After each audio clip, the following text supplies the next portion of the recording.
లోతైన అడవుల మధ్య కొండగూడెం అనే చిన్న గిరిజన గ్రామం ఉంది. ఆ గ్రామంలోని ఒక పెద్ద గుడిసెలో శారద, అనామిక అనే అత్తాకోడళ్ల కుటుంబం జీవిస్తూ ఉంటుంది. తండ్రి కొడుకులు ప్రసాదు, రమేష్లు ప్రతిరోజు అడవికి వెళ్లి తేనె, కట్టెలు తీసుకొచ్చి అమ్మేవాళ్లు. డబ్బులు వచ్చిన రోజు తింటూ, డబ్బులు రాని రోజున ఆకలితో పడుకునేవాళ్లు. ఓ రోజు ఉదయం, కోళ్ళ ఈరోజు ఏం కూర చేసుకుందాం? ఇంట్లో అయితే ఏమీ లేవత్తయ్య. నేను అడవికి వెళ్ళి ఏవైనా ఆకుకూరలుంటే తీసుకొస్తాను. ఇంతలో మీరు బియ్యం పెట్టేయండి. ఆకుకూరలో ఎక్కువగా తీసుకురా కోళ్ళ. మనం ఒక కూర వండుకుని మిగతా ఆకుకూరలు అమ్ముదాం. ఇంట్లో బియ్యం ఈ పూటకు మాత్రమే అవుతాయి. రాత్రికి నీళ్లతో కడుపు నింపుకోవాలి మరి. సరే అత్తయ్య. అనామిక బుట్ట తీసుకొని అడవిలోకి వెళ్ళింది. ఆకుకూరల కోసం వెతుకుతూ ఉండగా అడవిలో పారుతున్న సెలయేటి పక్కన ఒక పాక ముందు ఒక ముసలవ్వ కూర్చొని వెదురు బొంగులో వండుతూ కనిపించింది. అనామిక ఆ ముసలవ్వ దగ్గరకు వెళ్ళింది. అవ్వా, ఏం చేస్తున్నారు? వెదురు బొంగుల కోడుకూర అనామిక. ఇది మా పాత గిరిజన వంటకం. అనామిక ఆశ్చర్యంగా చూసింది. వెదురులో వండితే కోడికూర రుచి రెట్టింపు అవుతుంది. నువ్వు చెప్పేది నిజమా అవ్వా?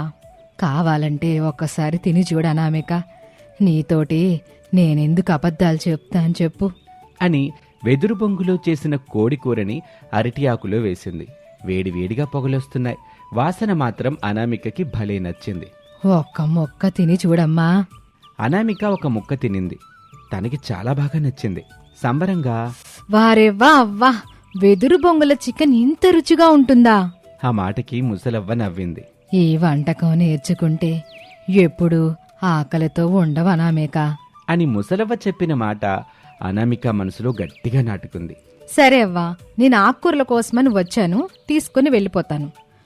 ఆకుకూరల కోసం ఇప్పుడు అడవి మొత్తం ఏం తిరుగుతావా అనామేక? ఇంత కూరనే నేనేం చేసుకుంటాను చెప్పు.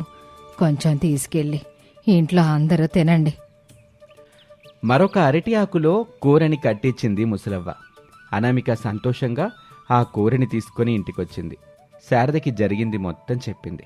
అంతలోనే తేనె కోసం వెళ్లిన ప్రసాదు, రమేష్లు నిరాశ ముఖాలతో ఇంటికొచ్చారు. యావయ్యా, మీ ముఖాలను చూడగానే ఈరోజు తేనె దొరకలేదని అర్థమైపోయింది. తేనె కోసం అడవి మొత్తం తిరిగి తిరిగి అలసిపోయి ఉంటారు. ఆకలితో ఉంటారుగా, రండి అన్నం తిందురుగాని అని చెప్పింది. అందరూ కూర్చొని చికెన్తో ఉన్న అన్నం తినేశారు. ఆ తర్వాత ప్రసాదు, రమేష్లు బయట మంచాలేసుకొని పడుకున్నారు. అత్తయ్య, మన జీవితాన్ని మార్చే ఐడియా నాకొచ్చింది. ఏంటి కోళ్ళది? వెదురు బొంగులో చికెన్ అమ్ముదాం అత్తయ్య. మన దగ్గర అంత డబ్బు ఎక్కడుందో కోళ్ళ? ఆయనకి మామయ్యకి తెలియకుండా మనం దాచిపెడుతున్న డబ్బుంది కదా అత్తయ్య, ఆ డబ్బులతోటి చిన్నగా మొదలు పెడదాం. శారద కూడా అందుకు ఒప్పుకుంది. ఇక మరుసటి రోజున, అత్తయ్య, నేను వెళ్ళి లేలేత వెదురు బొంగుల్ని కొట్టుకొస్తాను. నేనెళ్ళి చికెన్ తీసుకురానా మరి కోళ్ళ? సరే అత్తయ్య, వెళ్ళి తీసుకురండి అని అనామిక అడవిలోకి వెళ్ళింది. శారద ఆ గూడెంలో చికెన్ అమ్మే సుశీల గుడిసె దగ్గరికి వచ్చింది. కావాల్సిన చికెన్ తీసుకొని డబ్బులిచ్చింది. చికెన్ తీసుకున్న శారద ఇంటికొచ్చింది. ఇక అప్పుడే అనామిక కూడా వెదురు బొంగులను తీసుకుని ఇంటికి చేరుకుంది. శారద తీసుకొచ్చిన చికెన్లో మిరియాలు, కొత్తిమీర, అల్లం, వెల్లుల్లి వేసి బాగా కలిపి లేత వెదురు బొంగులో నింపింది. తర్వాత ఆ వెదురుని మంటల మీద నెమ్మదిగా తిప్పుతూ కాల్చింది. కొద్దిసేపటికే ఆ వాసన ఆ గూడెం అంతా పాకింది. దాంతో గూడెం ప్రజలు అనామిక ఇంటికొచ్చారు. చికెన్ రెడీ అయ్యాక అందరికీ చిన్న చిన్న ముక్కలు పెట్టింది అనామిక. వామ్మో, ఈ రుచి హోటల్ వంట కన్నా బాగుందిగా అమ్మా. ఇలాంటి రుచి మేమెప్పుడు తినలేదు.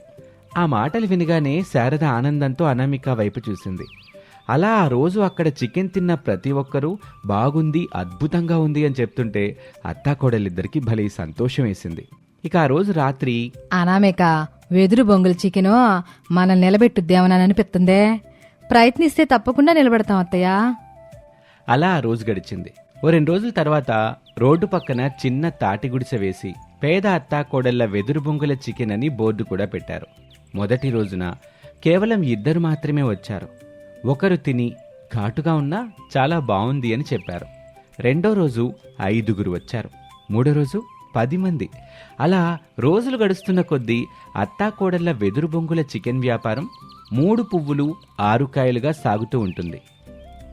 అది పక్క ఊళ్ళో ఉన్న హోటల్ యజమాని భాస్కర్కి నచ్చలేదు. ఈ పేద అత్తాకోడలు నా వెదురు బొంగుల చికెన్ అంటూ నా హోటల్ నడవకుండా చేస్తున్నారు. ఇలా అయితే లాభం లేదు, నేను దెబ్బ కొట్టాలి. అత్తాకోడలు అమ్ముతున్న చికెన్ గురించి, నా మాట నమ్మండి, ఆ అత్తాకోడలు ఇద్దరు కలిసి పాడైపోయిన కోళ్ళని తక్కువ రేటుకు కొంటున్నారు. కుళ్ళిపోయిన వాసన రాకుండా మసాలాలు గలిపి గిన్నెల్లో కాకుండా వెదురు బొంగుల్లో వండి అమ్ముతున్నారు. అది తినబాకండి, అనారోగ్యాన్ని తెచ్చుకోకండి, వాళ్ళసలు శుభ్రంగానే వండరు అని చెడు ప్రచారం చేయటం మొదలుపెట్టాడు. 2 రోజుల్లో ఈ అత్తాకోడల చికెన్ వ్యాపారం తగ్గిపోయింది. అప్పుడు శారద బాధపడుతూ, మన అదృష్టం ఇంతే అనుకుందాంలే కోళ్ళ. అలా అనుకుని వెనక్కి తగ్గినా మనం ఆగిపోయినా భాస్కర్ చేసిన ప్రచారమే నిజమవుతుంది అత్తయ్య.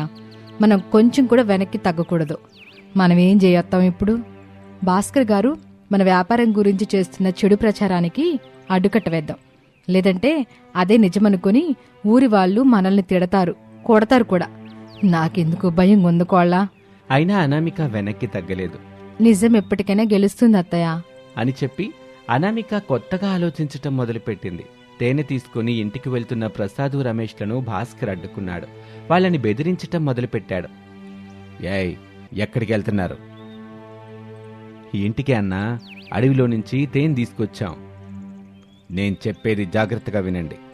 ఇంకో 2 రోజుల్లో అత్తాకోడలు వ్యాపారం మూసేయాలి, లేదంటే ఈ ఊళ్ళో మీ కుటుంబం తిరగలేరు.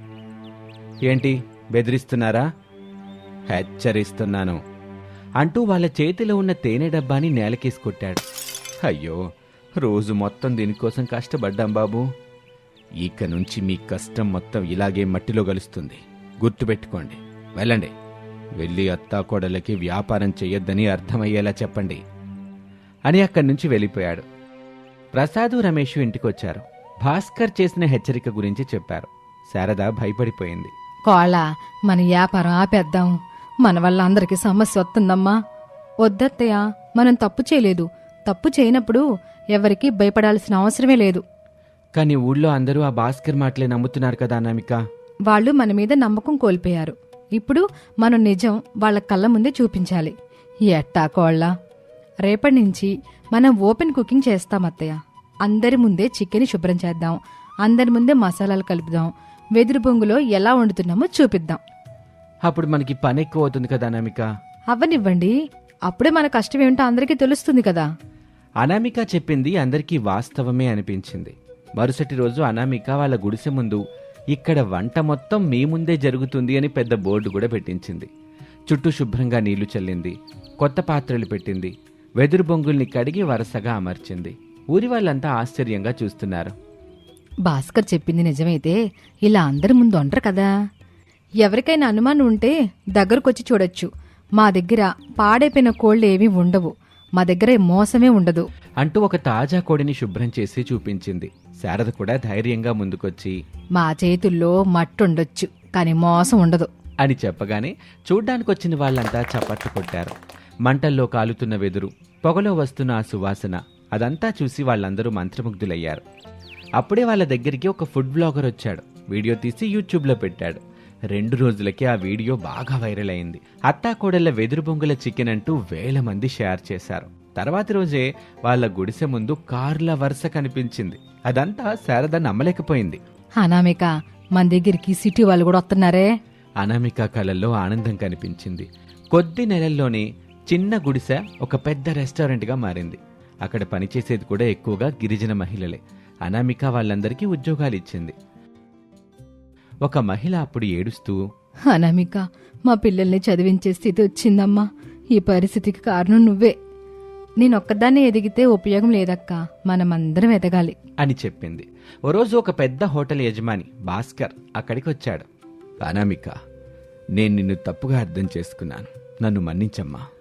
ఆకలిగా ఉన్న మనిషికి భోజనం పెట్టడం వ్యాపారం కాదన్నయ్యా, అది ఆనందం. ఆ మాటకి భాస్కర్ సిగ్గుతో తలదించుకున్నాడు. పేదరికం మమ్మల్ని భయపెట్టలేదు, కష్టం మమ్మల్ని ఆపలేదు. మా గిరిజన సాంప్రదాయమే మమ్మల్ని నిలబెట్టింది. ఇక భాస్కర్ ఏమీ మాట్లాడకుండా అక్కడి నుంచి వెళ్ళిపోయాడు. కోళ్ళ, ఒకప్పుడు బియ్యంలా ఏడ్చాం, ఇప్పుడు 100 మందికి భోజనం పెడుతున్నాం. అదంతా మీ ఆశీర్వాదం అత్తయ్య.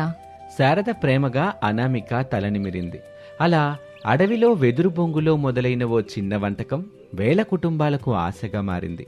పేద కొడలు అనామిక తన కష్టంతో ధైర్యంతో ట్రైబల్ బ్యాంబూ చికెన్ రాణిగా పేరు సంపాదించింది. ఇది ఇవాల్టి కథ.